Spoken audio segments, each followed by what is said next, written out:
e que possamos de fato praticar do que aqui colhermos e refletirmos, sabendo que o Evangelho é para ser vivido.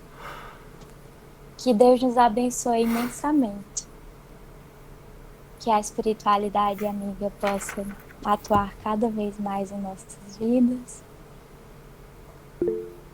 que Jesus esteja em nossas mentes e em nossos corações, que assim seja.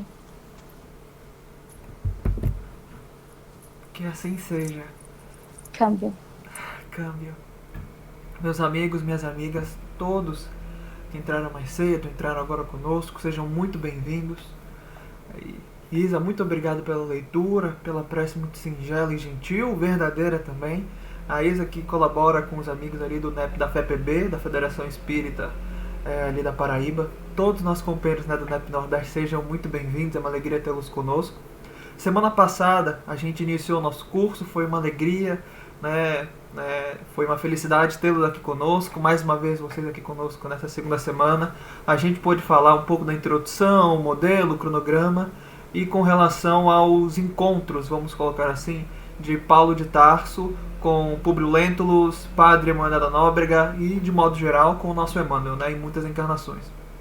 Hoje a gente vai adentrar em mais um capítulo da história, se eu puder me expressar dessa maneira, que é com relação a Gamaliel. Para quem leu Paulo Estevam, ou para quem já leu alguns pedaços de Atos dos Apóstolos, vai reconhecer a grandeza, ou pelo menos a importância que Gamaliel tem para com Paulo de Tarso. A gente vai explorar um pouco hoje com relação à história, não a história por um todo, mas um pedaço da história do judaísmo e como se conecta com a vida de Saulo de Tarso antes de se tornar Paulo de Tarso. Antes de iniciar, eu queria parabenizar os nossos companheiros do Amapá, né? A gente tem duplamente nepianos aqui que colaboram conosco, né? O NEP Bezerra de Menezes e também o NEP Legião de Maria, que iniciou oficialmente suas atividades essa semana. Queria parabenizar todos que estão aqui conosco, né? Mais um foco de luz no Brasil, na nossa terrinha tão querida, no norte especialmente, conta com pouquíssimos NEPs. É uma alegria poder, né, assistir vocês, né, crescendo, se desenvolvendo e também vendo o Evangelho do Cristo chegando a mais lugares da maneira com que o estudo do Evangelho é proposto pela metodologia do NEP. Então, muito parabéns. Eu não consigo ver todos aqui, infelizmente, mas tem a Jade, está aqui conosco, a Marineide, a Ana Olga também, a Flávia, querida amiga. Que Jesus abençoe imensamente todos vocês, tá bom? Sempre que necessário, contem conosco aqui do Bezerra de Menezes. É mais uma vez muito bonito ver NEPs no norte surgindo, se desenvolvendo. Eu queria fazer também uma correção.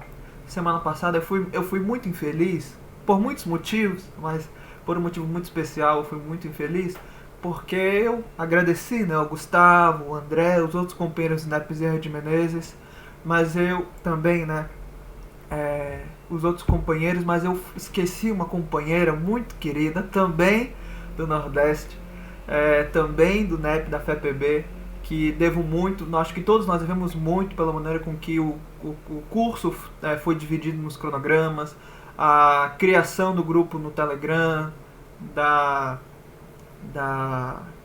do formulário de inscrição, etc., que a nossa querida Mayra Mai está aqui conosco também, né? Então eu peço muita desculpa para a Mai, realmente a memória falhou semana passada, ela que revisou proposta do curso, slide, etc., então eu peço humildemente perdão da Mai aqui para todo mundo. Eu devia tê-la citado, ela que madrugou muitas vezes comigo, revendo o material antes de publicar, etc., né? Foi falha minha. Mai também é uma das minhas queridas amigas que eu tenho, que a vida pôde me dar. Então fica aqui o nosso pedido de desculpa, Mai. Um outro adendo importante, eu vou fazer a lembrança mais uma vez. Quem quiser pegar lápis, caneta, papel, hoje a gente também vai ter muita informação para falar. Semana passada eu também fui infeliz porque falei um pouco rápido demais, eu tenho noção disso. Recebi uns feedbacks com relação a isso, mas eu não me senti no direito de, como colocar assim, comer 1h20, 1h30, né? A alegria é toda nossa se você participar conosco, Mai. Eu não me senti no direito de comer 20 minutos, 30 minutos a mais semana passada. Então eu preferi realmente correr na fala para dar o tempo para cumprir a 1 hora estabelecida. Embora eu não tenha de fato estabelecido nenhum horário, mas eu não achei justo comer esse tempo de vocês sem um aviso prévio. dando esses pormenores, também queria dar um outro adendo com relação ao material que eu vou usar para expor algum versículo, que eu possa citar, etc. Né? Eu acho que isso é importante também. Eu, majoritariamente, quando eu vou citar algum evangelho ou Atos dos Apóstolos, eu vou dar preferência para a tradução do Haroldo, né? O Novo Testamento do Haroldo Dutra, pela fé. Por um motivo muito simples. Eu acho importante a gente ter o uso dessa tradução, porque é óbvio, é do nosso meio, enfim, mas porque também eu gosto muito das notas de rodapé que ele coloca, acho que são muito bem-vindas. Mas com relação às outras traduções, né, infelizmente a tradução do Haroldo não chega até o outro restante do Novo Testamento, isto é, as epístolas de Paulo, que é o nosso foco aqui, as epístolas de Pedro, João, Tiago, Judas, Apocalipse, enfim. Aí eu vou dando preferência para a tradução da Bíblia de Jerusalém. Também gosto muito da Bíblia do Peregrino, da Almeida. Aí, obrigado. O André está mostrando aqui, né? Eu gosto muito da Bíblia do Peregrino e a Bíblia de Jerusalém. Né? Os companheiros da Bezerra de Menezes sabem que eu gosto muito dessas duas traduções e uso muito a Almeida Corrigida Fiel também. Eu sou muito favorável também a olhar os versículos de maneira interlinear pelo BibleHub.com. Se algum companheiro puder, o André, o Gu, a Jade, né? Eu sempre cito no nosso estudo de terça-feira, BibleHub.com. Eu sempre uso a Bíblia interlinear que eles têm. Eles pegam em inglês, infelizmente, mas tem o grego logo em seguida, né? De versículo a versículo. Eu acho isso muito favorável para os estudos, né? Que a gente precisa entrar um pouquinho mais na concepção da palavra para então tirar algum preceito espiritual. Mas de modo geral, fiquem à vontade para usar a tradução que vocês preferirem. Eu vou dar preferência para a tradução do Haroldo e a Bíblia de Jerusalém, principalmente a Bíblia de Jerusalém, quando a gente precisar tirar algum versículo do Antigo Testamento e do Novo Testamento que não está na do Haroldo, tá bom? Mais de modo isso. Nova Versão Internacional, das Testemunhas de Jeová, da JW, enfim, fiquem à vontade para usar, tá bom? Quanto mais Bíblia, melhor nesse sentido. Um outro ponto, e agora com relação aos outros materiais que a gente possa utilizar, fora também das mídias como um todo, no YouTube, enfim, com relação ao dicionário bíblico, eu não tenho um, infelizmente, mas o André tem, eu pedi para ele separar semana passada, eu esqueci de pedir para ele mostrar, eu peço hoje, né? Do John Davis, né? Fazendo inveja, né, Gu, mais uma vez para nós, ele, a Jade também, que tem a dicionário da Bíblia de John Davis, que é muito útil para pesquisar com relação à cultura, enfim. Fica a nossa recomendação também para o pessoal adquirir, quem sentir necessidade.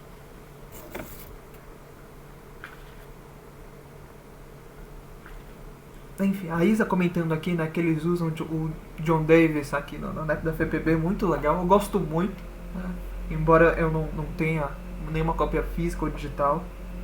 Mas enfim, meus amigos, vamos iniciar propriamente nosso estudo hoje.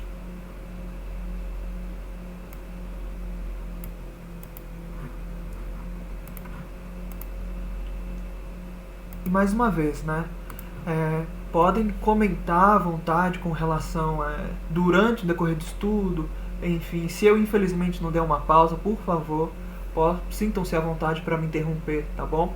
No finalzinho, 15 minutos no final, a gente separa um tempo maior para dúvidas, comentários, enfim, possam ser mais pertinentes com relação ao estudo de hoje, certo? Eu vou compartilhar minha tela. E os amigos, por favor, podem confirmar se vocês estão vendo a minha tela? Sim. Maravilha. Então, meus amigos, bora lá. Gamaliel hoje, né? Como que a vida de Saulo de Tarso se molda para se tornar Paulo de Tarso a partir do contato com Gamaliel. Mais uma vez, como a gente gosta de trazer, o nosso preceito aqui é sempre pegar fontes primárias de estudo, aquilo que está disponível para o restante do mundo, isto é, Atos dos Apóstolos. E aí então utilizar as obras, vamos colocar assim, subsidiárias do mundo da teologia, e aí encaixando para nós espíritas o Paulo Estevão, outros textos que nós possamos encontrar. Trazendo aqui um pedaço em Atos dos Apóstolos, né, tem uma cena muito, muito famosa em Atos, enfim, Jesus já retornou para o mundo espiritual, os discípulos que agora se tornaram apóstolos, aqui na imagem, né, Simão Pedro e João Evangelista, começam a pregar na Jerusalém, começam a criar a igreja de Jerusalém, e até que chega um ponto, no capítulo 5 de Atos, a gente vai ler o trecho daqui a pouco, que eles dois são presos e são castigados. Tem todo um movimento por parte do Sinédrio para condenar eles, para até mesmo tentar ressuscitar a cena com a crucificação de nosso Senhor Jesus Cristo. E então vai vir um fariseu que vai interceder por eles, que é Gamaliel. Esse print de tela que está aqui, é um print de tela, não pude encontrar a imagem original, está aqui nesse filme aqui, eu vou compartilhar com vocês, né? Peter and John Continue Preaching the Gospel, de um filme que conta a vida dos apóstolos depois da ressurreição de Jesus, e aqui é a cena em que eles são presos e conversam, pelo menos, com o sumo sacerdote na época.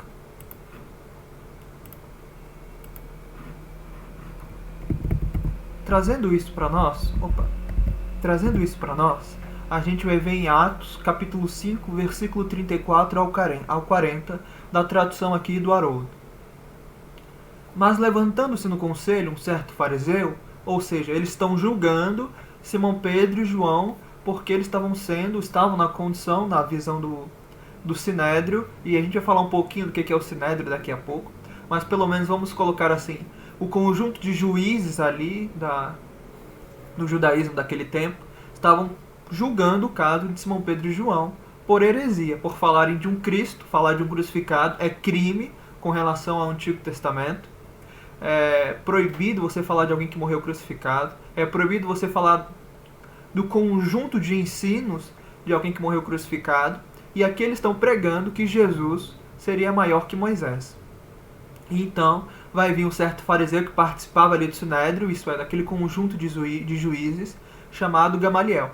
É a primeira vez que o nosso personagem Gamaliel vai ser citado no Novo Testamento. Então, para nós, mais uma vez que temos um Paulo Estevão, Gamaliel seja uma figura muito mais conhecida, mas as citações de Gamaliel no Novo Testamento, isto é, em informações ou em fontes canônicas, são muito, muito escassas. Inclusive, no meio teológico, não há uma convicção de verdade que Gamaliel foi professor de Paulo de Tarso. A gente vai citar daqui a pouco Atos capítulo 23, versículo 3, em que Paulo de Tarso comenta que ele foi criado aos pés de Gamaliel. E esse versículo dá margem a muita interpretação. Só para a gente ter uma noção de como o mundo teológico não tem uma certeza, uma convicção absoluta, embora a maioria diga que Gamaliel tenha sido professor de Saulo de Tarso. Mas enfim, doutor da lei, venerado por todo o povo, isso já mostra para nós esse Gamaliel. Era um fariseu, nós vamos falar daqui a pouco também um que é um doutor da lei, um que é um fariseu, mas a princípio era alguém muito influente no seu meio. Venerado por todo o povo, mandou, vamos sempre relembrar, né, o fariseu, na forma que nós temos no jargão, ainda que no meio religioso, seja cristão, ou melhor, católico, espírita, evangélico, enfim, especialmente judaico-cristão, a gente sabe que o fariseu não tem uma imagem muito boa, era considerado hipócrita. Jesus muitas vezes puxou a orelha de muitos fariseus pelas suas tendências, pelas suas falas. Mas aqui, Lucas, né, que escreve Atos dos Apóstolos, vai dizer, olha, um certo fariseu chamado Gamaliel, que é muito conhecido na história do judaísmo, Gamaliel velho, Gamaliel sábio, doutor da lei, venerado por todo o povo. Ou seja, mesmo que a classe farisaica seja conhecida pela sua hipocrisia, Gamaliel era venerado por todo o povo, mostrando mais uma vez uma importância que ele tinha no seu meio. E aí a gente vai ver a prudência que Gamaliel vai ter com relação ao caso de Simão Pedro e João. Mandou que por um pouco levassem para fora os apóstolos, e disse-lhes, isto é Gamaliel falando, homens israelitas, acautelai-vos a respeito do que haveis de fazer a estes homens, ou seja, calma. Vocês querem matar, vocês querem condenar, vocês querem chicotear. Por quê? Calma. E aí no versículo 36, porque antes desses dias levantou-se Teudas, isto é, na época do Cristo, até alguns anos antes, a irmã ela vai apontar, né, no ano 20 depois de Cristo, no ano 10 depois de Cristo, isto é, anos antes que Jesus tivesse seu ministério na terra, concretizado, pregando na Samaria, na Galileia, na Judéia, houveram homens, especialmente homens, que surgiram ali naquele tempo se proclamando Messias. E aí Gamaliel vai citar algum desses casos. Isto é, Cristo não foi o primeiro, vamos colocar, o primeiro que morreu na cruz por se dizer Cristo, por se dizer o Messias. E aí ele vai citar Teudas dizendo ser alguém. A esse se ajuntou o número de uns 400 homens. Ou seja, naquele tempo, naqueles anos, houve um homem chamado Teudas que juntou 400 pessoas, que é uma multidão muito grande. E aí ele vai dizer o qual foi morto, e todos os que lhe deram ouvidos foram dispersos e reduzidos a nada. Ele vai criar essa linha de argumentação para representar o que João Evangelista e Simão Pedro possam ser ou não. Depois deste, levantou-se Judas, o Galileu. Isso não é Judas Tadeu nem Judas o Judas Iscariotes, é outro Judas. Nos dias de alistamento, e levou muito povo após si. Mas esse também pereceu, e todos que lhe deram ouvidos foram dispersos. Mais uma vez, que nem Teudas, houve um homem, e aqui nesse caso Galileu, ou seja, da Galileia também, da região que o Cristo surgiu, que levantou muita gente, morreu e o povo se dispersou. E aí ele vai fazer um paralelo com o que está acontecendo. Porque Jesus pereceu na cruz, fisicamente falando, mas o povo não dispersou, muito pelo contrário. Teve o Pentecostes, a criação da igreja de Jerusalém, ainda que fosse proibido por lei você falar de um crucificado, lembrando o Antigo Testamento, o corpo que é pendurado no madeireiro é maldito, ou seja, você não pode falar dele de forma nenhuma. Não está acontecendo o que aconteceu no passado, o que para Gamaliel é muito estranho. Então ele vai fazer a ponderação, sabe aqui, no versículo 38. E agora digo-vos, dai de mão a estes homens e deixai-os, porque se este conselho ou esta obra é de homens, se desfará.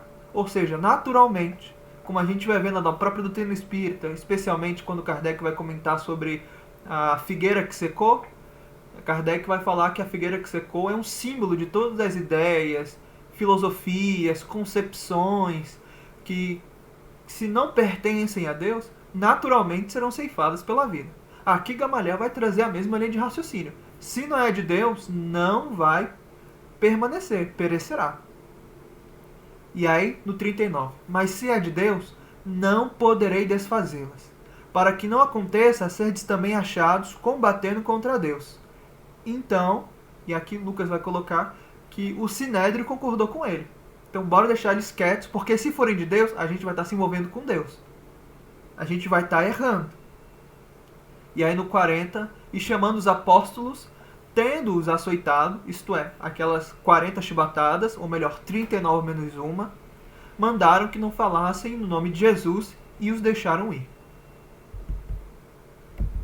Uma outra cena muito importante, né, quando Saulo de Tarso, já agora Paulo de Tarso, ele retorna para Jerusalém anos na frente, depois no final da sua terceira viagem missionária. Ele recebe uma carta de Tiago Menor, pedindo para ele voltar para Jerusalém, porque está dando tudo errado. O movimento de perseguição que Paulo iniciou naquele tempo ressurgiu com muita força, e os cristãos sendo perseguidos de novo. Saulo de Tarso, nessa época, ele está do outro lado do mundo, está de novo na sua terceira viagem missionária, já fez a primeira, a segunda, já teve o primeiro concílio de Jerusalém, que a gente vai conversar depois em outras aulas, e ele recebe essa carta, está ali no capítulo 7º da primeira parte do Paulo Estevão. Ele lê a carta, tem todo o momento ali com relação a ele refletir, meditar, orar, e ele decide ir até Jerusalém. Lá em Jerusalém tem todo o movimento para prender Saulo de Tarso, matar Saulo de Tarso, e no momento ele vai se defender perante o Sinédrio, perante os fariseus, perante os saduceus, ou até mesmo nem no Sinédrio, é no próprio templo de Jerusalém, que querem prender ele, né, ou seja, tudo mais era uma emboscada para matá-lo ali mesmo, e ele vai falar com relação ao passado dele. E aí no versículo, Atos 22, versículo 3, Lucas escreve que o discurso de Paulo foi assim: quanto a mim, Paulo falando, sou judeu, nascido em Tarso da Cilícia, que aqui a gente já sabe, né, que a gente comentou brevemente, na verdade, semana passada, a região de Tarso, ali na Cilícia, e ele vai comentar sobre o passado dele.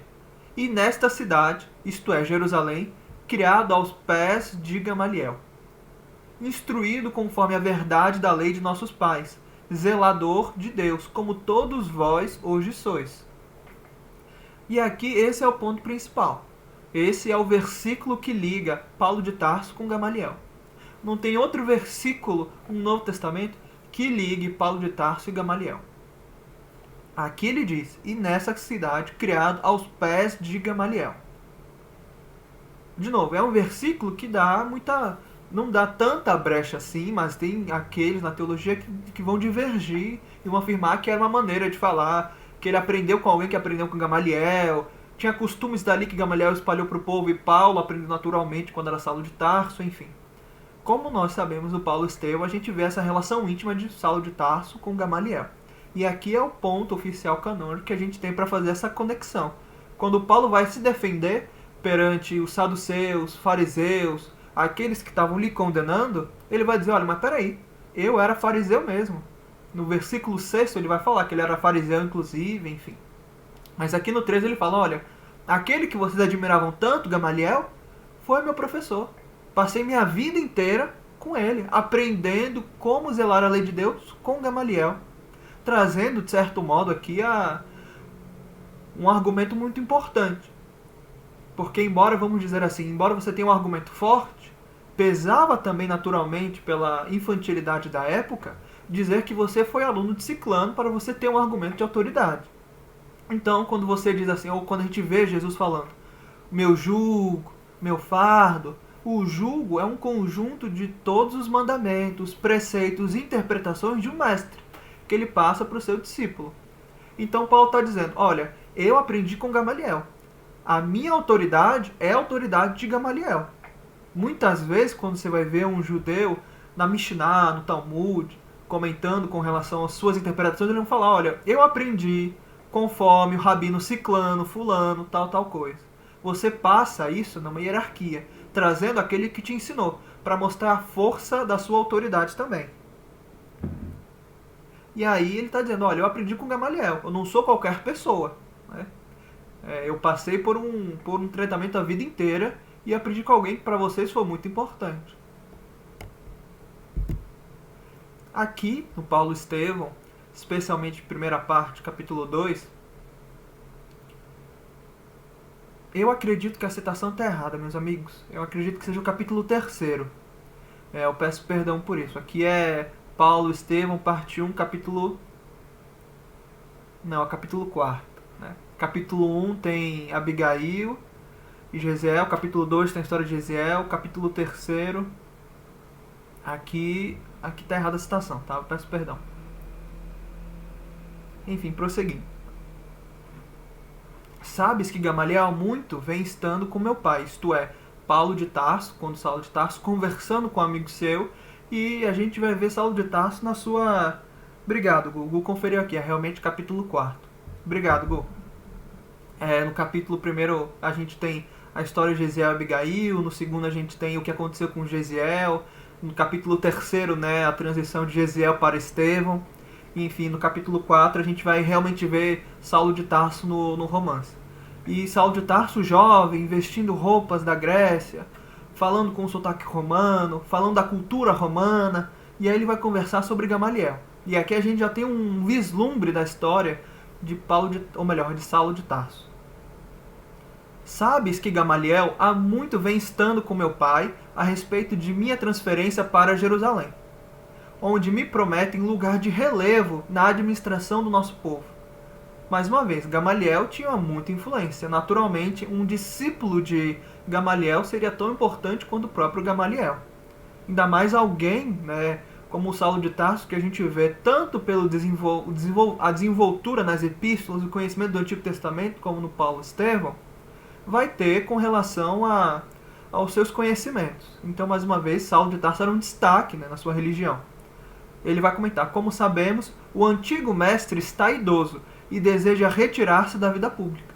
E aqui a gente tem uma condição de Gamaliel, velho, talvez com o corpo um pouquinho mais ou menos alquebrantado, já querendo se afastar, porque, é claro, muitos compromissos que precisa cuidar. Precisa ensinar, precisa estar presente no sinédrio, precisa estar presente com o povo, e ele, obviamente, está cansado, quer se aposentar. E aí, Saulo vai comentar: não tardarei a substituí-lo no voto das mais altas deliberações, para mostrar mais uma vez como Saulo de Tarso era destaque, estava sendo preparado para substituir o lugar do próprio Gamaliel. E aí é um fato importante. A Mai comentou aqui, promessa do Sinédrio. Paulo de Tarso ia fazer parte do Sinédrio e tal. Obviamente não era qualquer pessoa que recebia essa, vamos colocar assim, esse destaque, ou pelo menos essa possibilidade de uma idade tão jovem quanto Paulo de Tarso. Saulo de Tarso, melhor dizendo. Nessa época, é importante notar, Paulo está com seus 30 anos. 30 anos. Ele passa, pelo menos assim, nas suas pregações, no mínimo 25 a 30 anos. Então aqui ele está com 30 anos. 6 anos mais velho que eu aqui. E com certeza não eram todos com 30 anos que tinham a possibilidade de substituir alguém como Gamaliel, que é muito importante, e que tinha um lugar muito forte de influência no próprio Sinédrio. Mais uma vez, entre aspas, do próprio STF, daquela religião, daquele povo. E aí Gamaliel, claro, fazendo aqui uma alusão a como a figura de Gamaliel pode ser uma metáfora, Gamaliel conecta Paulo de Tarso com as tradições do judaísmo. Antes de ser cristão, Paulo era judeu, naturalmente. E aqui nesse ponto, a gente precisa comentar sobre as classes dentro do próprio judaísmo. Ah, perdão, é porque aqui a Conceição comentou que Murilo levantou a mão. Murilo, meu amigo, pode falar.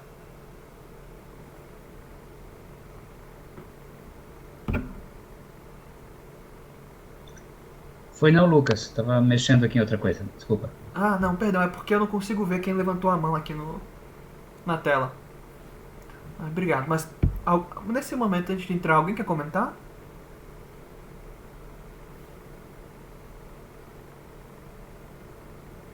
Pessoal comentando aqui. Posteriormente, além dos itinerantes, havia os mestres sentados com os discípulos a seus pés. Não, perfeito.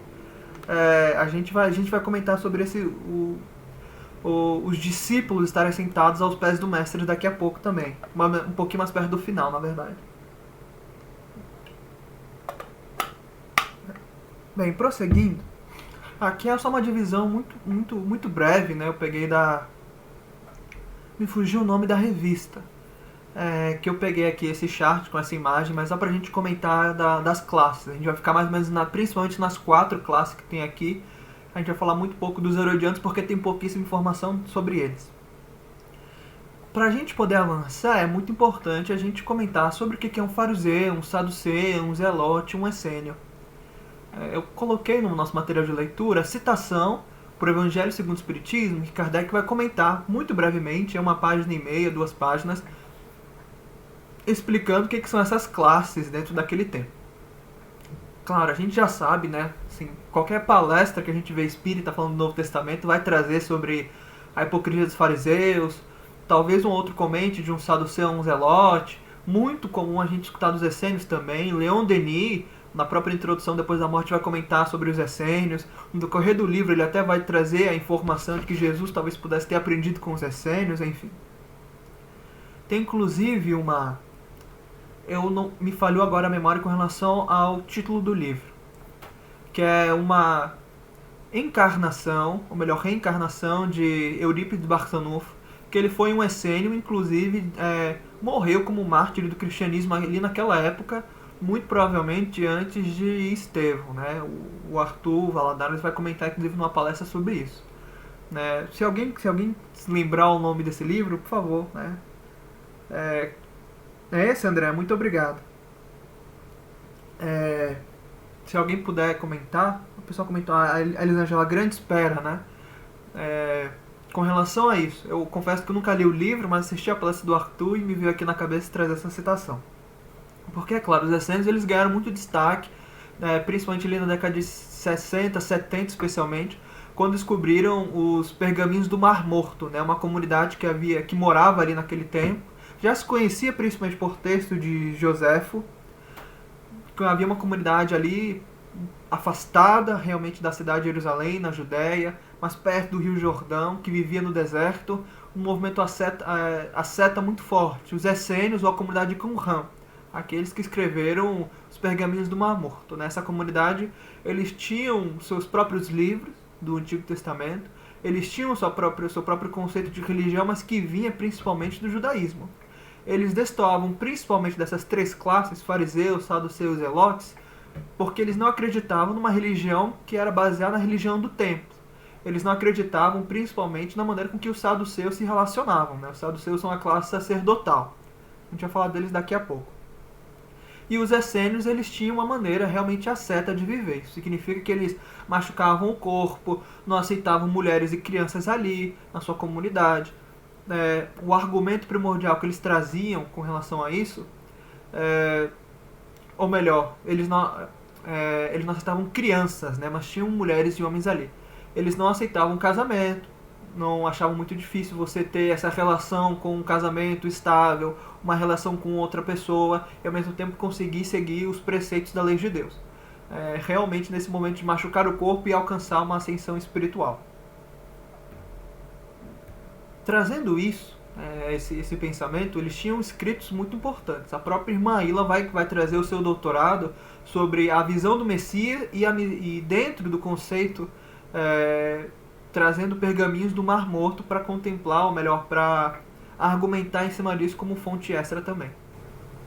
Mas falando especialmente agora da primeira, que são os fariseus são a classe mais conhecida, talvez. Emmanuel, no Paulo Estevão, vai comentar, vai trazer a mesma expressão para Paulo de Tarso.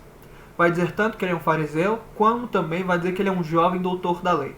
Fariseu é uma classe ali daquele tempo de professores. Gamaliel era um fariseu, Paulo de Tarso, quando era Saulo, era um fariseu.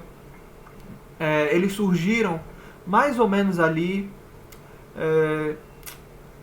400, aqui comenta segundo século, né? A informação que eu tenho é mais ou menos ali de 4 séculos antes do Cristo, com a revolta dos Macabeus, né? Ali no Antigo Testamento, Macabeus 1, Macabeus 2, quem quiser procurar depois e dar uma lida, são livros muito curtinhos. Mas para eu falar dos fariseus, eu preciso falar dos escribas, que também são muito famosos. Os escribas, eles surgiram com Esdras, o profeta menor Esdras, no Antigo Testamento, depois daquele tempo em que Jerusalém teve a sua queda, isto é, a Judéia caiu, o templo foi saqueado e posteriormente foi derrubado, foi invadido e os judeus só foram exilados para outras terras. E aí Esdras é um dos judeus daquele tempo, né? Os judeus passam de cerca de 70, 80 anos no exílio, e Esdras é um dos judeus que vai liderar os judeus para retorno à sua terra, né? Se não me falha a memória, eu posso estar equivocado, mas se não me falha a memória, são os persas, né, que vão atacar o Império Babilônico. Então os persas vão libertar os judeus que estão no cativo ali na Babilônia, vão soltá-los, eles vão ter liberdade para retornar à sua terra. Era essa maneira persa de governar. E aí Esdras vai liderar o povo de volta, e Esdras era um escriba. Um escriba era principalmente alguém que tinha a sua como profissão primordial fazer cópias, era um copista do Antigo Testamento, dos livros sagrados do Antigo Testamento. Era alguém especialista nisso. Para nós aqui, talvez seja muito estranho que a gente olhe e até ache que seja uma profissão, mas um livro naquele tempo era muito caro, não existia, mais uma vez, a maneira como a gente tem de livro com capa, com folha, contracapa, enfim. O Codex, que é essa maneira da gente ter esses livros, também não existia, eram pergaminhos muito velhos, você não tinha Rorex, lick paper, lápis, borracha, era tudo na tinta, a tinta era caro, papiro era caro, era muito delicado, enfim. Então os copistas, né, foram especialistas em copiar e, por consequentemente copiarem, decoravam os textos que tinham na Torá, no Antigo Testamento, e passavam assim pelo papel natural de interpretar, porque sabiam de cor e se colocavam na condição de interpretadores da lei, surgindo principalmente com Esdras. Esdras é um dos escribas mais famosos que tem no Antigo Testamento. Ele que deu a origem, de fato, aos escribas nessa época. E aí, dentro dos próprios escribas, surgiram os fariseus. E qual a diferença entre fariseu e escriba? Fariseu é uma condição religiosa. Escriba é uma condição de profissão. Há escribas que são fariseus, isto é, interpretadores da lei, e há fariseus que são escribas, isto é, são interpretadores da lei e são copistas. Mas nem todo copista é fariseu e nem todo fariseu é copista. Mais uma vez, fariseu é uma classe religiosa, assim, Paulo de Tarso, por exemplo, era tecelão, mas era fariseu. Aqui, escriba é uma profissão, fariseu é uma classe religiosa, certo? Importante a gente trazer isso. Enfim, aí surgiram os fariseus naquele tempo. A gente vai comentar de duas escolas importantes farisaicas da época do Cristo. Mas antes de falar, passando para a próxima classe sacerdotal, que são os saduceus. Saduceus são realmente aqueles sacerdotes do templo. Eles são responsáveis pela toda a manutenção do templo. Isso significa acender os incensos, trocar os pães da preposição ou da proposição que tinham ali, cuidar do santo dos santos. O sumo sacerdote, que era o maior dos saduceus, entrava no Santíssimo, ou lugar santo, para fazer os prepostos ali do templo. Eles que faziam sacrifícios no templo, né? Naquela época. Eu até trago o argumento do reverendo Augusto Nicodemos, né? Brasileiro, professor de teologia, reverendo da igreja presbiteriana do Recife. Ele vai dizer que os saduceus eles vão fazer esse trabalho no templo realmente porque o templo naquele tempo era ele vai dizer que é um açougue a céu aberto, com sangue jorrando toda hora. As pessoas iam ali todos os dias constantemente para fazer sacrifícios por muitas coisas, né? Para cumprir pecados, promessas e por aí vai. O saduceu é esse responsável em trocar os pães da proposição, cuidar do templo, fazer os sacrifícios, acender os incensos, enfim. Eles são uma religião forte do templo. Há uma rixa muito forte entre fariseu e saduceu, porque o fariseu, ele acredita, principalmente, de que você pode ter uma religião forte no judaísmo sem você ter uma presença forte no templo. Claro, por que isso existe? Porque quando o templo de Jerusalém é destruído pela primeira vez, você não tem para que ter um saduceu, um sacerdote. Você não tem um templo para ir até falar com Deus, você não tem um templo para fazer sacrifício, você não tem um lugar próprio para fazer isso. Então você começa a criar as sinagogas, as pequenas igrejas ali judaicas para as pessoas se reunirem, fazerem interpretações da lei e por aí vai. Então os fariseus se destacam porque eles acreditam que você pode viver completamente só interpretando a lei, sem ter a necessidade de visitar um templo. Ou no caso, o templo de Jerusalém que não existia. Depois, quando os judeus retornam para sua terra, ele é reconstruído, né, por Herodes o Grande ali em 400, né, me fala a memória, na verdade é 200 anos antes do Cristo. Que é o segundo templo que vai cair no ano 70 depois de Jesus. Mas enfim. Então essa rixa entre como é que se faz uma religião, só com interpretação ou só com templo.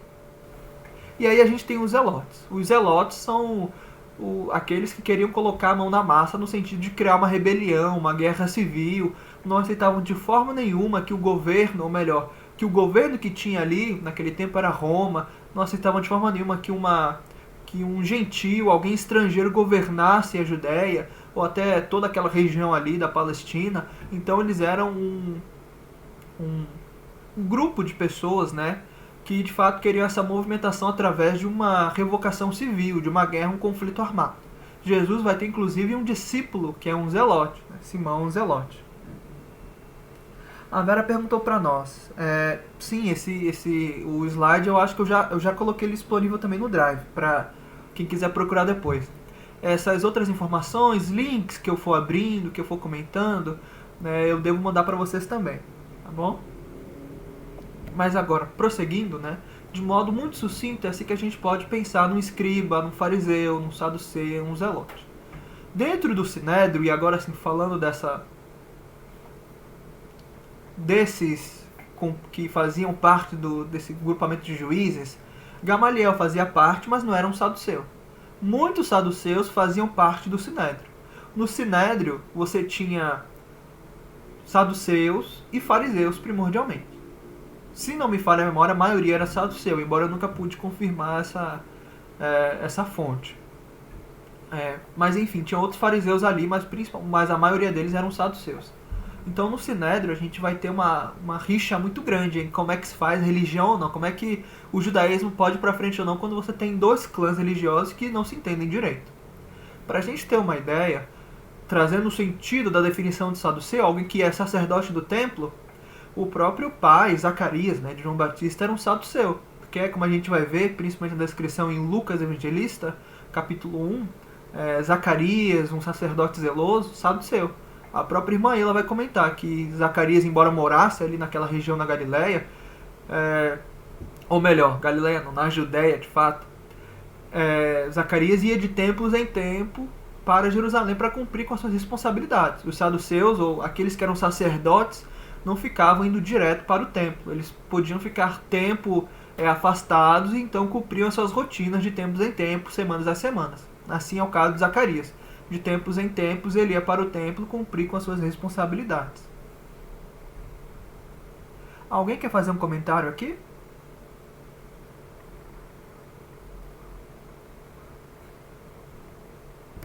Ok, vou prosseguir então. E aqui, ok, a gente comentou, Paulo era judeu, mas até que ponto isso é relevante para nós? Como que saber que Paulo era judeu, quando Saulo de Tarso ali era um fariseu de fato, isso é relevante para nós? Porque ele vai se desenvolver, vai ter outros conhecimentos, vai pregar depois a palavra de Jesus, enfim. Mas até que ponto isso é relevante? Né? Trazendo principalmente o ponto quando a gente lembra que, infelizmente, no nosso meio espírita é muito natural que a gente menospreze metade da Bíblia, isto é, o Antigo Testamento, dizendo que é ultrapassado, só veio para dar o conceito de Deus único, era quando a humanidade estava apenas num estado muito mais de selvageria, enfim. Será que isso pode ser verdade? E aí é o ponto que a gente vai fazer a ligação de Gamaliel com Saulo de Tarso. Na época de Jesus, a gente tinha duas escolas principais, a Hillel e a de Shammai. Shammai, falando aqui da segunda, era mais rigorosa que a de Hillel. Shammai era muito preconceituoso com os gentios. Trazendo aqui a expressão que a própria irmã Ila coloca no documento fonte que eu tirei, Shammai considerava os gentios como leprosos. Hillel, pelo contrário, né, aceitava que os gentios fossem batizados para que eles pudessem serem judeus, se tornarem judeus. Era muito natural que alguns mestres de outras escolas exigissem a circuncisão dos gentios. Hillel, pelo contrário, aceitava gentios e só pedia o batismo. O mesmo batismo que a gente vai ver em João Batista. A gente vai ver em Paulo de Tarso batizando também, por aí vai. Mas Shammai não. Shammai tinha um preconceito muito grande. Né? Ele até pensava que na época dos fins dos tempos, quando houvesse o julgamento de Deus, os gentios seriam condenados de fato. Mas aí, trazendo um ponto que a própria irmã ela também comenta, Jesus concorda com Shammai ao afirmar que o divórcio leva ao adultério. Eu não vou entrar nesse ponto porque levaria muita interpretação para nós. Né?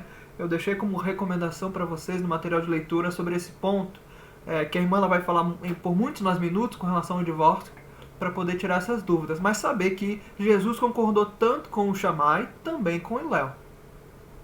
Mas especialmente para Hillel, Gamaliel era neto de Hillel. Hillel, também o ancião, o velho, o sábio. Era muito natural que você chamasse um rabi de meu mestre. Hillel era chamado de nosso mestre, ou seja, o mestre de todos. Era muito mais aceito do que outras escolas do tempo daquele tempo, daquela época. E aí um ponto interessantíssimo. Há muitos paralelos entre os ensinos de Jesus e o ensino de Hillel. Que é o que eu fiz aqui só para a gente poder ter como esse simbolismo. Né?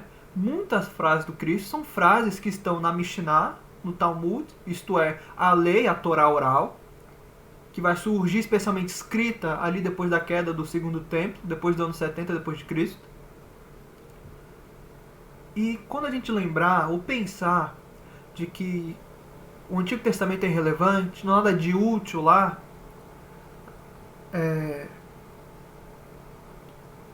a gente vai lembrar desse estudo de hoje.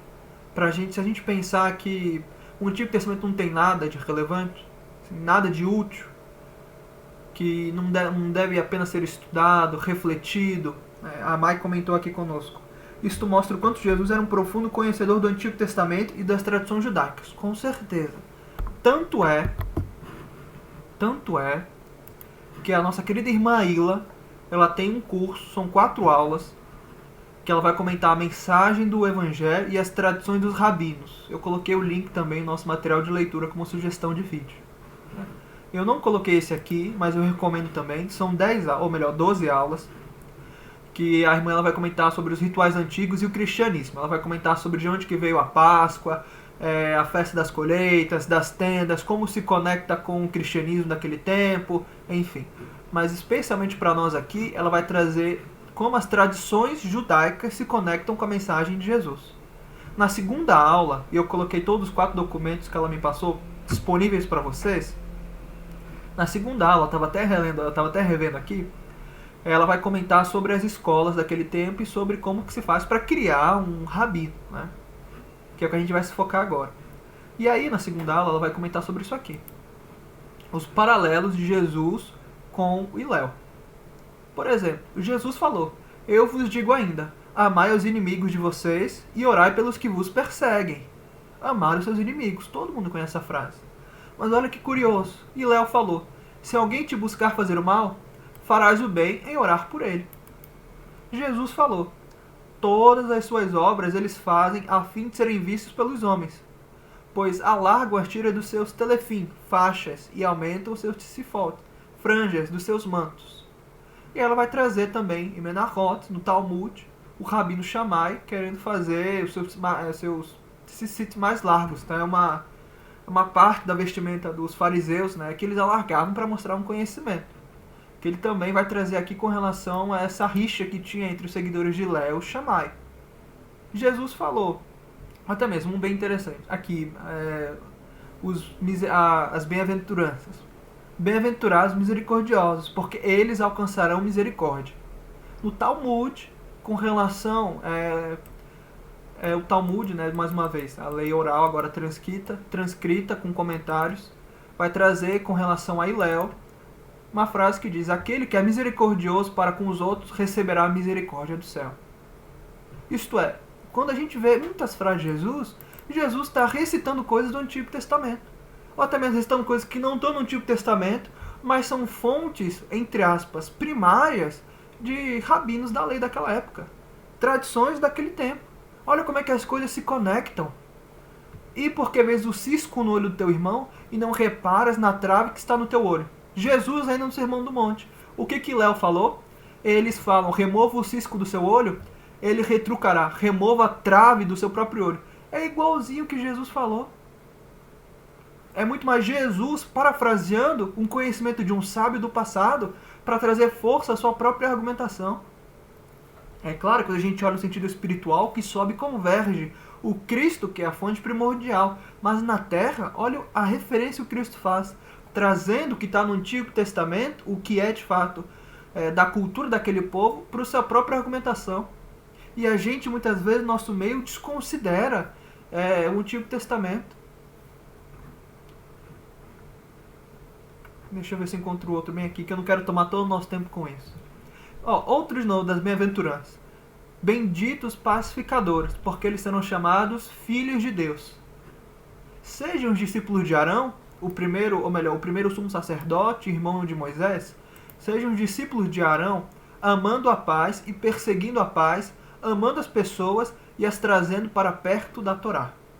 E o último, que eu gosto muito, um dos últimos, que é esse aqui, Jesus fala: portanto, tudo que vós quereis que os homens os façam, fazei-lo também a vós a eles, porque esta é a Torá e todos os profetas.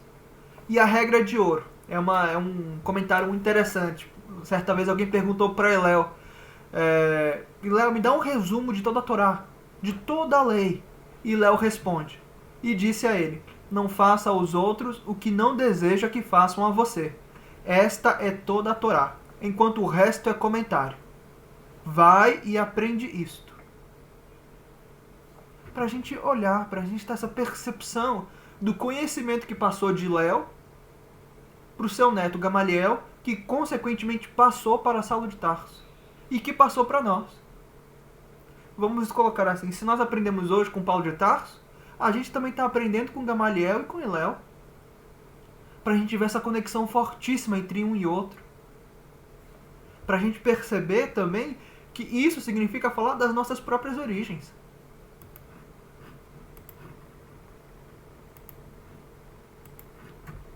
O pessoal comentando aqui, né? O Gu, né, trouxe a frase de Jesus: não vim destruir a lei, mas para dar-lhe cumprimento. A Mai trouxe para nós: o amar a Deus sobre todas as coisas e o próximo como a si mesmo. É Jesus citando o Antigo Testamento. Isso é muito curioso. Por exemplo, quando Jesus fala: aprendam isso, não quero sacrifício, quero misericórdia. É Oséias, capítulo 6, versículo 6 do Antigo Testamento. Quando Jesus fala na cruz: meu Deus, por que me desamparastes? Está citando o Salmo. Eli, Eli, lama sabactani, que é o Salmo, né, do Messias sofredor. Jesus na cruz citando o Antigo Testamento toda hora. Olha a força disso. O quanto que a gente precisa criar familiaridade com esses ensinamentos.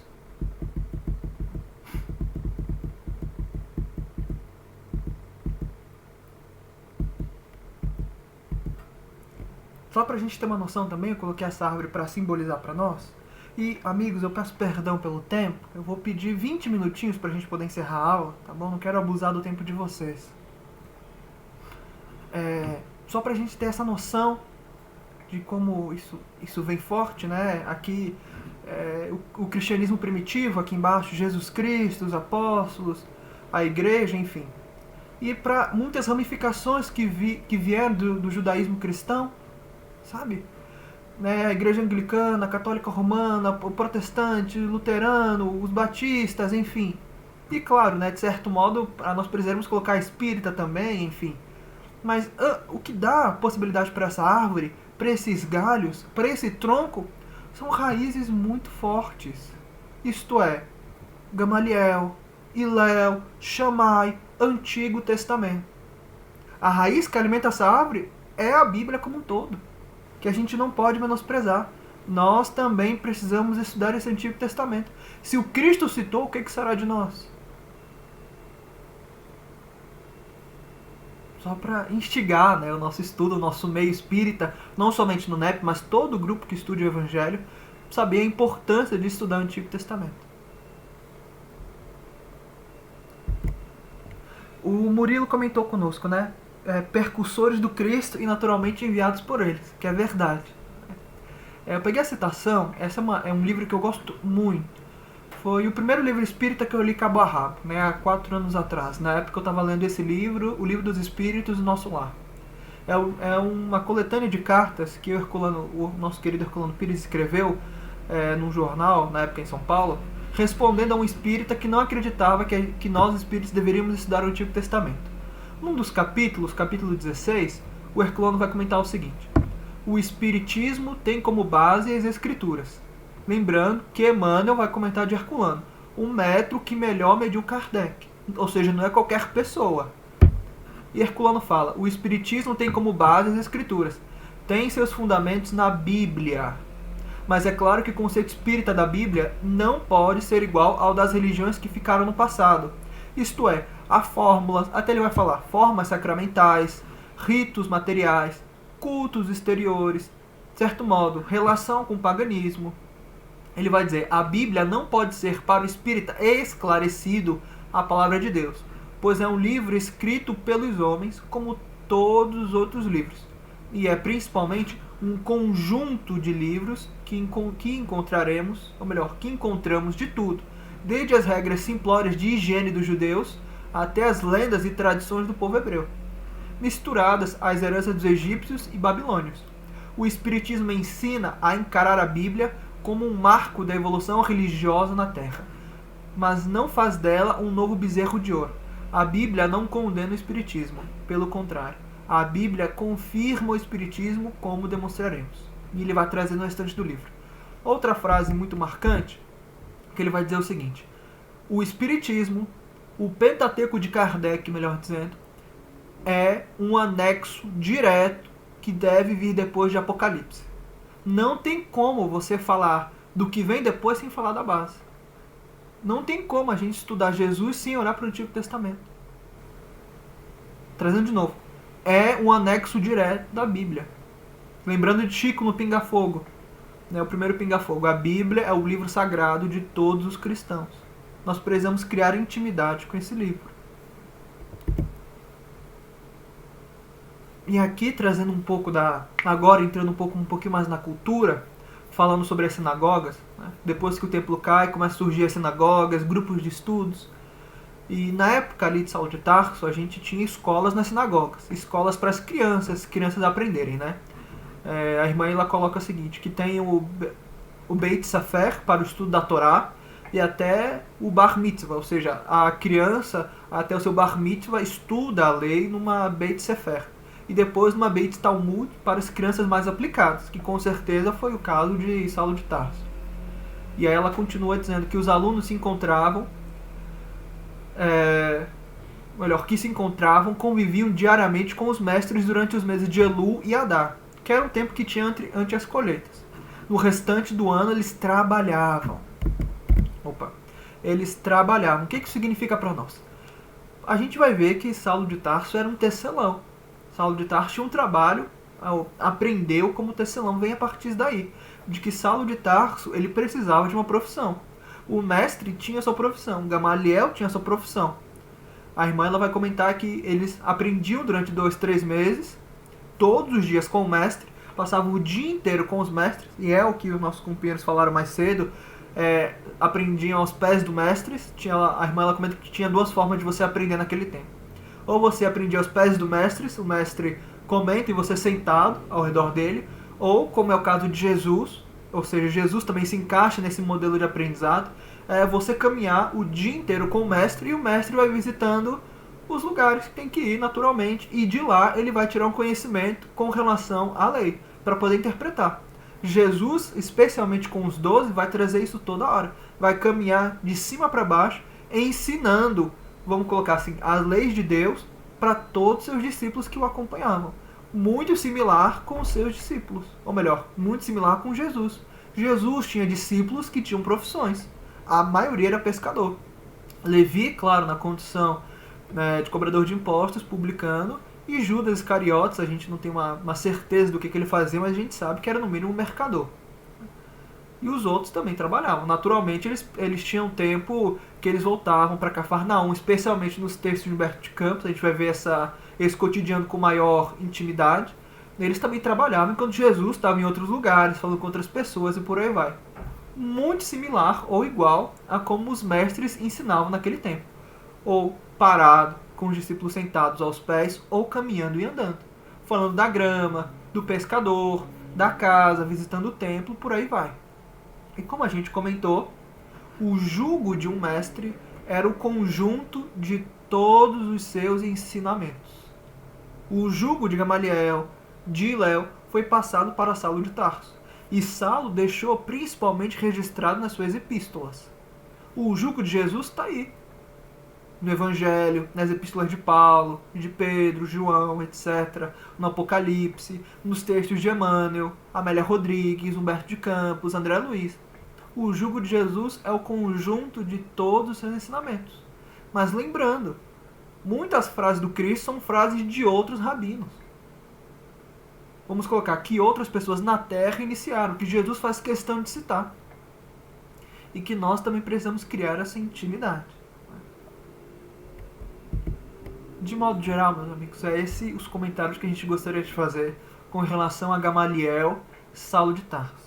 Para que a gente possa ter esse sentimento da necessidade de estudar o Antigo Testamento e a importância que isso significa para nós espíritas também. Porque estudar o Antigo Testamento toda hora é reafirmar o Evangelho do Cristo. Cristo está ali, sendo confirmado em todas as obras no Antigo Testamento e no Novo, e também na própria doutrina espírita. Um desafio é experimentar, por exemplo, já que a gente, como a gente viu semana passada, Emmanuel comentando, lede as epístolas de Paulo e não vos arrependerei. Lede-as sempre. Lede e meditai.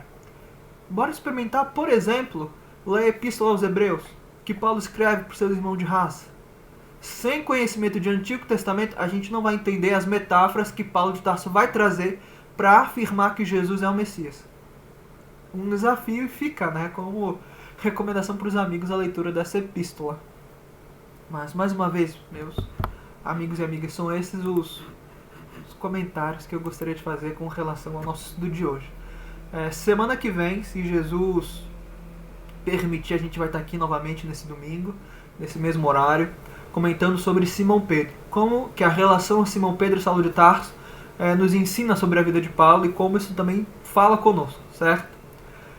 Antes de encerrar, eu só vou comentar a minha tela mais uma vez, ou melhor, compartilhar minha tela mais uma vez, que eu gostaria de fazer de certo modo, uma homenagem, uma recomendação.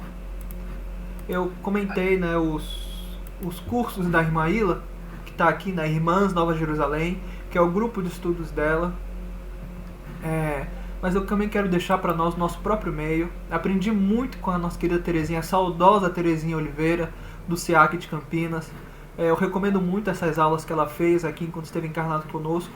É uma série de estudos que ela fez, estudos espíritas do Evangelho. As primeiras aulas, se não me falha a memória, são as 7 ou 10 primeiras aulas. Ela vai comentar só sobre Bíblia e Antigo Testamento. Falar como a Bíblia surgiu, como que se lê a Bíblia, vai falar de um resumo da história dos judeus, indo ali de Adão até Jesus, falando dos livros da Bíblia, quais livros que tem na Bíblia, por que a Bíblia católica tem tantos livros, por que a Bíblia evangélica protestante tem tantos livros, enfim, vai trazer um pouco da história resumida dos judeus, e eu recomendo muito esse curso também. Eu vou deixar esses links que eu estou comentando no nosso grupo daqui a pouco quando encerrar, tá bom? Mas fica a nossa recomendação, né, dos estudos também da Terezinha.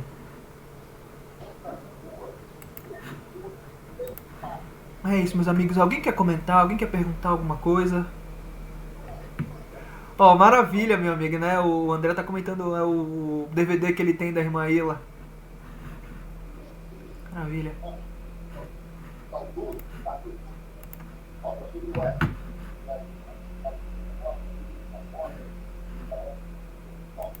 A Márcia pediu pra gente compartilhar as epístolas aos Hebreus. Eu compartilho sim, eu gosto muito de ver.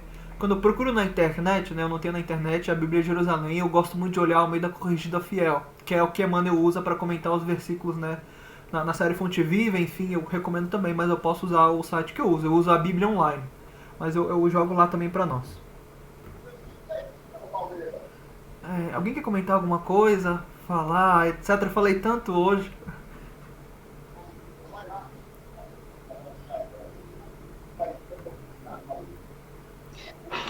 Gabriel, Opa, posso falar? claro. Quando você falou, é um assunto que às vezes não está muito dentro do que a gente está vendo aqui, mas é uma curiosidade que eu tenho. Quando você disse que os crucificados era proibido falar em nome dos crucificados ou falar deles, né? A gente sabe que eles não poderiam nem ser enterrados, né? Que tinha que ser jogado para os abutres, né? Os crucificados. Será que isso foi pensado pelo grupo que articulou a morte de Jesus para que não se voltasse mais a falar dele, ou que ele terminasse ali com a morte? Isso é um ponto interessante, Márcia. Eu quero fazer dois pontos em cima da sua pergunta. Excelente pergunta.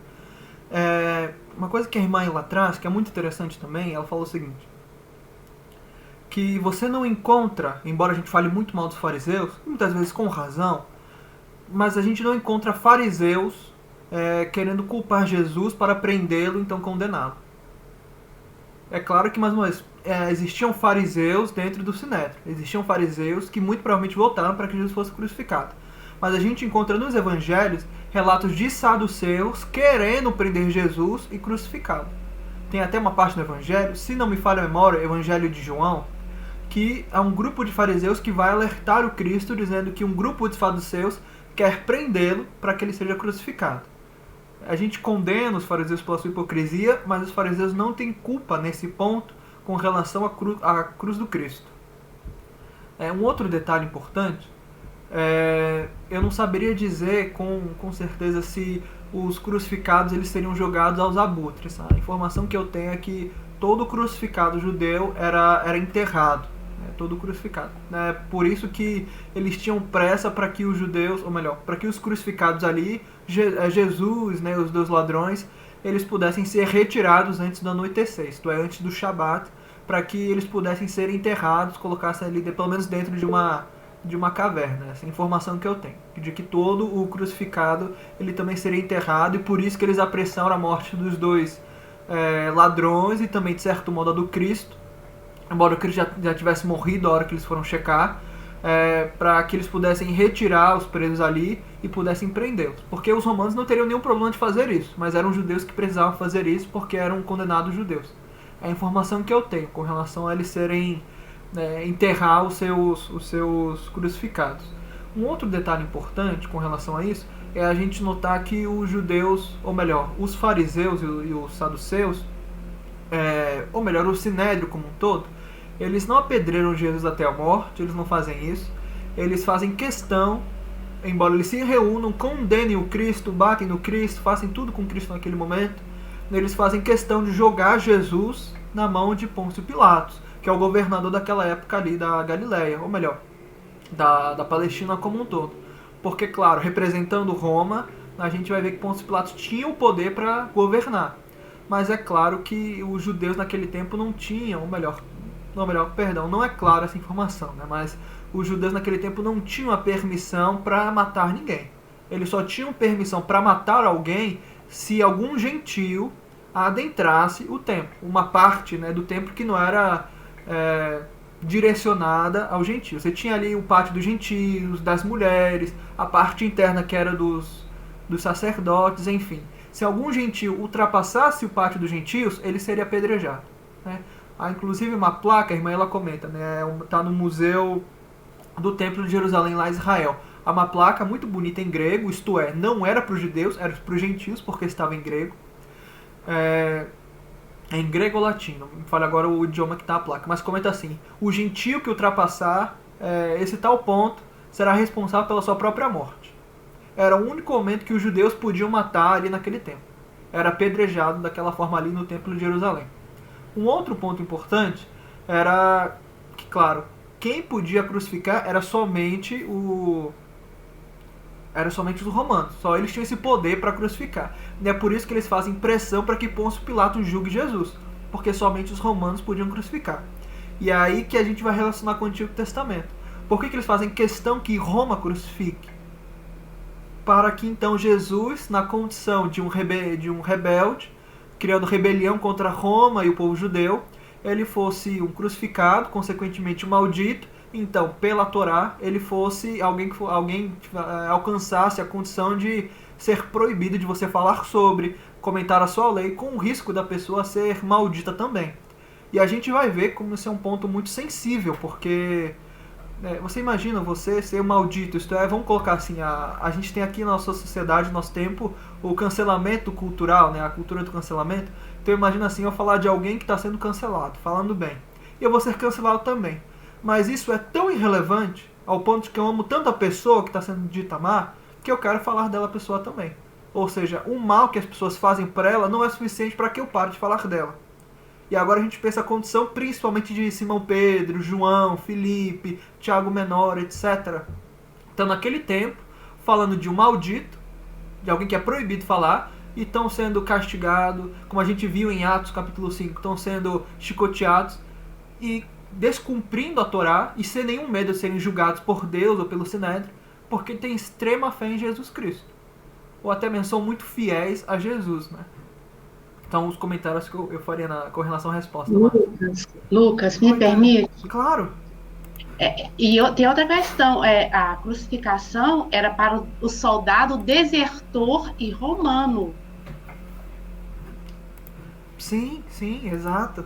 Perfeito. O Murilo comentou aqui, mas havia apedrejamentos, tal qual de Estevão e das adúlteras, correto? Correto. Um ponto que eu queria ressaltar, o das adúlteras, a informação que eu tenho, aí eu tiro da irmã Ila e... me fugiu o nome dele. Nossa, um querido amigo, me fugiu o nome dele. O Mordecai. Querido Mordecai, perdão. Eu já vi 2 palestras ele comentando sobre isso. Ele vai comentar que os judeus não tinham costume de apedrejar as mulheres. Quem tinha essa condição de fazer isso era Roma. O caso de Estevão foi uma condição muito especial, detida por Roma, ou melhor, perdão, pelos judeus para apedrejamento. O que eles faziam naquele tempo, ou melhor, naquele momento, com as pedras na mão, era para votar. Isso aí é uma informação que a irmã Ela e o Ângelo vão comentar, que eles estavam naquele momento votando para a mulher ser condenada de adultério ou não. Eles comentam que eles não podiam e não iam jogar as pedras na mulher, eles não tinham esse direito nem esse poder naquele momento.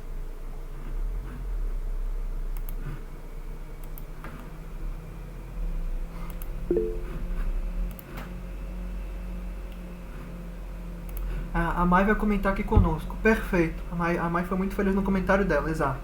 Né, a gente vai ver aqui Saulo de Tarso e aí a gente vai ver a gente vai começar a ver uma coisa muito importante.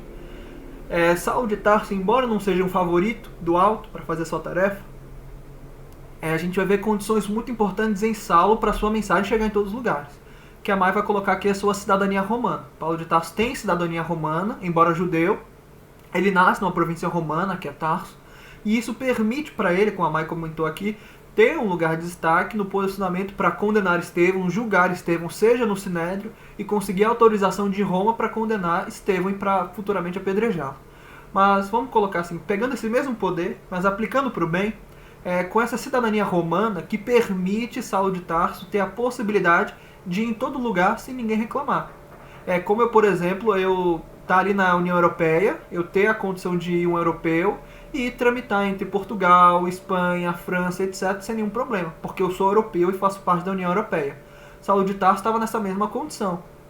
A gente não vê, por exemplo, embora a gente vê, mas não com muita naturalidade, Simão Pedro indo de lá para cá, mas com muito menos possibilidade, muito menos autorização. Paulo de Tarso tinha uma liberdade que os apóstolos não tinham. Ele tinha uma liberdade de ir e vir sem ninguém questionar. E ele usou essa mesma condição romana para ter um tratamento diferencial, quando era preso, quando era julgado, quando ele não podia falar, mas ele falava, eu sou cidadão romano, eu tenho direito a um julgamento honesto por Roma, eu quero ser julgado pelo imperador, enfim, né? Isso é uma condição primordial para a gente ver, embora ele não seja um escolhido do alto, ele foi preparado naquela encarnação. Ele foi atleta, né?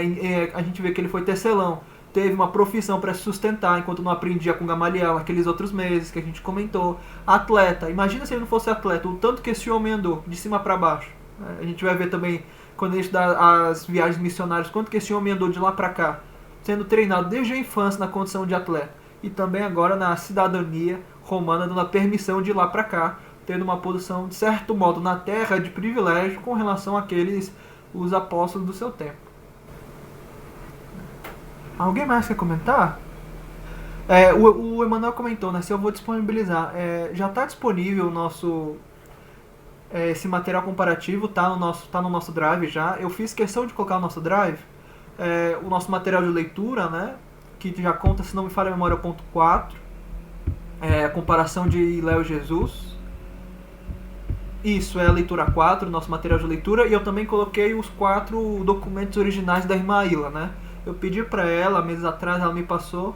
Eu disponibilizei no NEP Brasil, mas eu também coloco aqui para nós. São 4 documentos que ela vai lendo também, comentando nesse curso que eu indiquei para vocês sobre a mensagem do Evangelho e as tradições dos rabinos. Né? Mas já está disponível para vocês com certeza.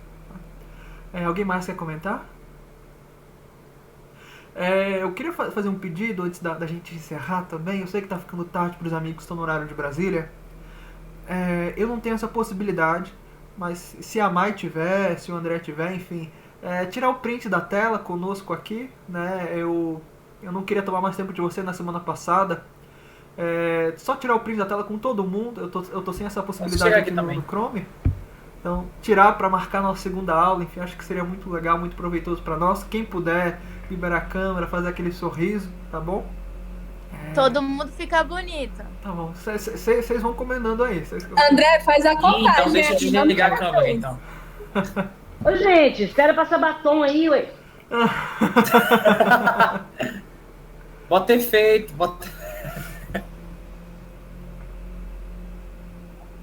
Já, vocês que mandam, já? Já, gente? Já, mas... André, conta. Ave Maria, já foi. Calma. Acho que foi, né? Acho que deu certo. Eu nunca Ok. testei essa função no programa, Ok. não, mas acho que deu certo. Gente, eu queria agradecer mais uma vez a presença de todos. Quase 50 pessoas aqui. A gente ficou praticamente 2 horas, né, considerando a música do Gu, enfim. Muito obrigado pela companhia de vocês, pela presença, pelos comentários, pelas perguntas. Semana que vem, mais uma vez, Simão Pedro, a gente vai falar um pouquinho sobre como era a igreja de Jerusalém, como é que os cristãos ou melhor, como os cristãos sobreviviam, na verdade, naquele tempo. Eu acho que viver é uma palavra muito difícil de ser utilizada. A gente vai comentar um pouquinho de como... Eu vou falar de Simão Pedro, mas representando Tiago Menor, João Evangelista, etc., para falar da igreja de Jerusalém. Mais pra frente, especialmente, a gente vai ter um estudo dedicado só para Tiago Menor, tá bom? Muita paz, meus amigos. Fiquem com Deus. E, por favor, sintam-se à vontade para comentar qualquer coisa no grupo, tá bom? E muito feliz de já ter conseguido o livro, né? A Camila colocou para nós ali a escrita do livro, da biografia de Manuel da Nóbrega. Maravilha, né? Muito sensacional. E vou compartilhar com vocês os links dos vídeos dos cursos que eu comentei, tá bom? Melhor amigo, Oi. André tá lembrando da prece, viu? Ah, meu amigo. Perfeito. Não, perfeito. Muito obrigado pela lembrança. Ele sabe que eu tenho esse defeito. Nosso próprio NEP eu também esqueço às vezes da prece final. Eu amei o melhor amigo. Exato. Muito fofo. Vamos colocar assim, pra me redimir da semana passada, e eu sei que a pessoa não vai gostar. Eu vou chamar a Mai pra fazer a prece final pra nós, né? Encerrando com esse sotaque nordestino. A gente começou com o sotaque nordestino e a gente encerra com o sotaque nordestino também. Pode ser, Mai? Vai lá, mana. Só porque é Jesus, viu, que tá à frente do estudo. Então vamos lá, ignorem aí qualquer barulho externo aqui, tá? Nesse clima de muito estudo, de reflexões, da lembrança de tantos personagens queridos na nossa história, como Paulo, como Gamaliel, nós dizemos mentalmente: amado Mestre Jesus, irmão de todas as horas, te agradecemos, Senhor, por mais um estudo que nos aproxima de Ti. Agradecemos pelo que foi falado, pelas reflexões, por Lucas ter preparado o material e toda a equipe do NEP Bezerra de Menezes. Agradecemos pela Tua companhia conosco nesse estudo, pela Tua espiritualidade amiga, intuindo o que foi falado e nos auxiliando nesse propósito de Te seguir. Que nós possamos ter uma ótima semana, estarmos reunidos novamente aqui no próximo domingo para mais aprendizados. Permanece conosco hoje, agora e sempre, que assim seja.